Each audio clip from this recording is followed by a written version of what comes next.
Hello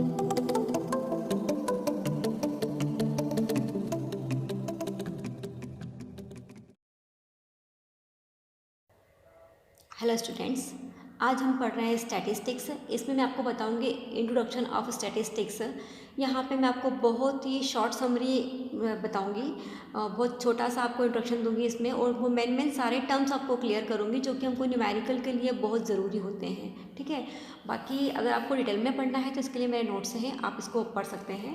तो इसमें मैं आपको जो टॉपिक क्लियर करने वाली हूँ वो ये टॉपिक है, आप इसको ज़रा ध्यान से देख लें।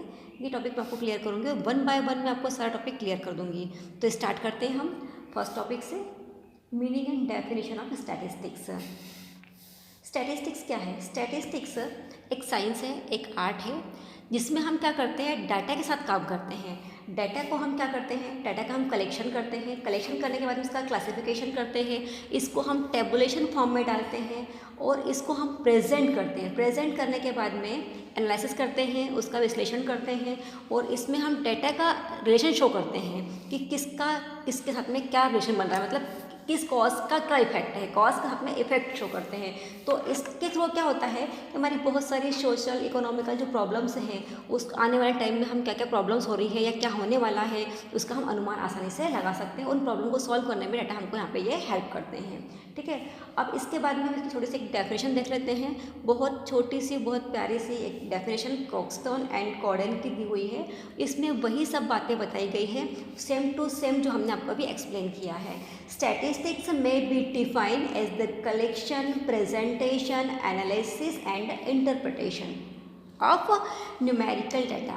यहाँ पे न्यूमेरिकल डाटा जो होते हैं ये न्यूमेरिकल फॉर्म में होना बहुत ज़रूरी है। स्टैटिस्टिक्स में न्यूमेरिक का ही कमाल है, अगर आपके पास डिजिट नहीं है तो स्टैटिस्टिक्स का कोई महत्व नहीं है, स्टेटमेंट स्टैटिस्टिक्स में नहीं होते हैं। ठीक है, तो यहाँ पे ये आप डेफिनेशन को दे सकते हैं। बहुत छोटी सी डेफिनेशन है, प्यारी सी है, बहुत अच्छी सी है, इसको आप व्यवस्थित कर सकते हैं। तो अब हम पढ़ते हैं इसका नेक्स्ट टॉपिक,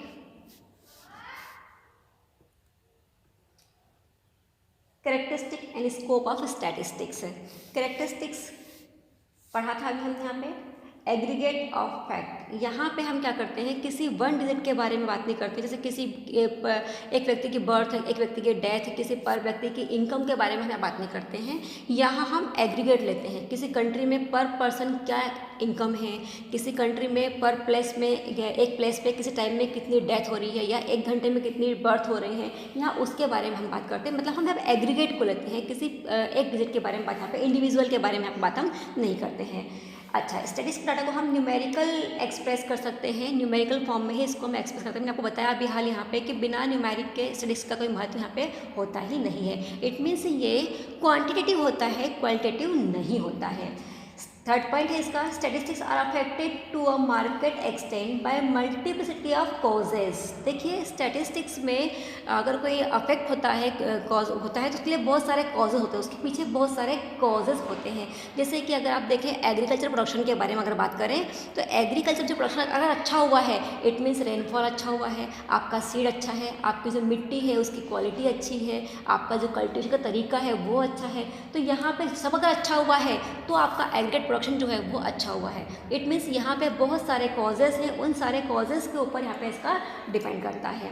नेक्स्ट पॉइंट इसका, statistics are collected by the estimation according to reasonable standard of accuracy. Reasonable standard of accuracy, और स्टैंडर्ड ऑफ एक्यूरेसी डिपेंड करती है आपके पर्पस के ऊपर कि आपने डाटा को किस पर्पस से कलेक्ट किया है। ठीक है, नेक्स्ट पॉइंट है, statistics are capable of being placed in relation to each other. यहाँ पे इसमें कैपेसिटी होती है कि एक डाटा को दूसरे डाटा से कंपेयर कर सके। अब कंपेयर करने के लिए फॉर एग्जांपल सपोज़ हमको किसी क्लास के स्टूडेंट की हाइट को कंपेयर करना है, तो हम क्या करेंगे, एक क्लास के स्टूडेंट की हाइट को दूसरे क्लास के स्टूडेंट की हाइट के साथ ही कंपेयर कर पाएंगे। ऐसा तो नहीं होगा ना कि लॉन में लगे हुआ एक ट्री है, उस ट्री की हाइट से हम स्टूडेंट की हाइट को कंपेयर करेंगे यहाँ पे। तो यहाँ पे इसमें वो कैपेसिटी होती है कि वो कंपेयर कर सके। ठीक है, तो ये हो गई इसकी कैरेक्टरिस्टिक्स। अब हम देखेंगे इसके स्कोप। आई होप आपको कैरेक्टरिस्टिक्स समझ में आ गई होगी इसकी, बहुत छोटी सी थी, ईजी भी थी वैसे, ये कुछ ज़्यादा टफ नहीं थी, है ना। चलिए आगे हम देखते हैं इसके स्कोप। इसको हमने 3 कैटेगरीज में डाला हुआ है। पहला है थ्योरेटिकल स्टैटिस्टिक्स, इसमें आती है आपकी प्रोबेबिलिटी।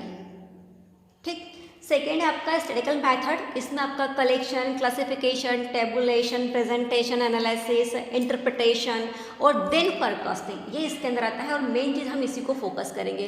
हमारी पूरी स्टैटिस्टिक्स में हम पूरे इन्हीं सब चीज़ों के ऊपर बात करेंगे, यहाँ से लेके यहाँ तक जो है ना भाई स्टैटिस्टिक्स में हमारे जो सिलेबस में है वो हम ये सब चीज़ें हमको यहाँ पे पढ़ना है, इसी को हम यहाँ पे फोकस करेंगे। और थर्ड कैटेगरी है इसकी अप्लाइड स्टैटिस्टिक्स है, इसमें आपका डिस्क्रिप्टिव स्टैटिस्टिक्स है और साइंटिफिक स्टैटिस्टिक्स है, ठीक है। ये आपके सिलेबस में बहुत ज़्यादा मैटर नहीं करता है, तो हमको जो पढ़ना है उतना उतना मैं आपको यहाँ पे एक्सप्लेन कर दिया है। चलिए अब आते हैं हम नेक्स्ट टॉपिक पे आपके इसकी लिमिटेशन स्टैटिस्टिक्स की। फर्स्ट देखें, डज नॉट स्टडी क्वालिटेटिव फिनोमेनॉन। अभी मैंने आपको बताया कि यहाँ पे डाटा जो होते हैं वो क्वांटिटेटिव होते हैं, क्वालिटेटिव नहीं होते हैं। जैसे कि किसी व्यक्ति की इंटेलिजेंसी को आप कैसे जज करेंगे, है ना, तो ये एक स्टेटमेंट हुआ, यहाँ इसको आप स्टैटिस्टिक्स में नहीं डाल सकते हो। Second, does not रिवेल the entire story. Statistics जो है आपको इंटायर स्टोरी, पूरी स्टोरी नहीं बताता है, ये एंड का रिजल्ट बताता है, ठीक है। जैसे इंडिया पाकिस्तान का मैच हुआ तो मैच क्या हुआ, आप मैच विन हुए या मैच आपने लूज़ कर दिया या टाई हो गया, ठीक है। लेकिन कैसे हुआ, कितनी बॉल पे कितने रन हुए, सब चीज़ें यह क्लियर नहीं करता है, ठीक। इसके बाद में statistical law, true only and average. ये हमेशा एवरेज के ऊपर ही ट्रू होते हैं, हर व्यक्ति पे हर सिचुएशन पे ये ट्रू नहीं होते हैं। एक एवरेज निकालेंगे तो ये ट्रू शो होंगे, ठीक है। डज नॉट स्टडी इंडिविजुअल, मैंने आपको बताया अभी हाल की ये एग्रीगेट के ऊपर काम करता है, इंडिविजुअल की स्टडी ये नहीं करता है। It can be misused, data को हम अपने हिसाब से, अपने स्वार्थ के हिसाब से मिसयूज भी कर सकते हैं। Statistics is collected with a given purpose. हम जब भी कोई डाटा कलेक्ट करते हैं तो हमारे सामने एक पर्पस होता है, उस पर्पस के आधार पे हम डाटा कलेक्ट करते हैं। सपोज़ हमको अगर हमारे कंट्री की इनकम पर पर्सन इनकम फाइंड करना है तो हम कैसे करेंगे, हम हर व्यक्ति के घर जाके उसके घर में कितने पर्सन हैं, कितने कमाने वाले लोग हैं, उसके हिसाब से हम पर पर्सन इनकम निकालेंगे। हम ये तो नहीं पूछेंगे ना कि आपकी एज कितनी है, कितनी फीमेल हैं, कितने मेल हैं। हम पर पर्सन अगर इनकम निकाल रहे हैं तो फिर हम इनकम के बारे में ही बात करेंगे। तो जो हम डाटा लेते हैं वो हमारे पर्पस के ऊपर डिपेंड करता है। तो ये होगी इसकी स्टैटिस्टिक्स की लिमिटेशन। अब बाकी हम इसको नेक्स्ट वीडियो में पढ़ेंगे, तब तक के लिए बाय।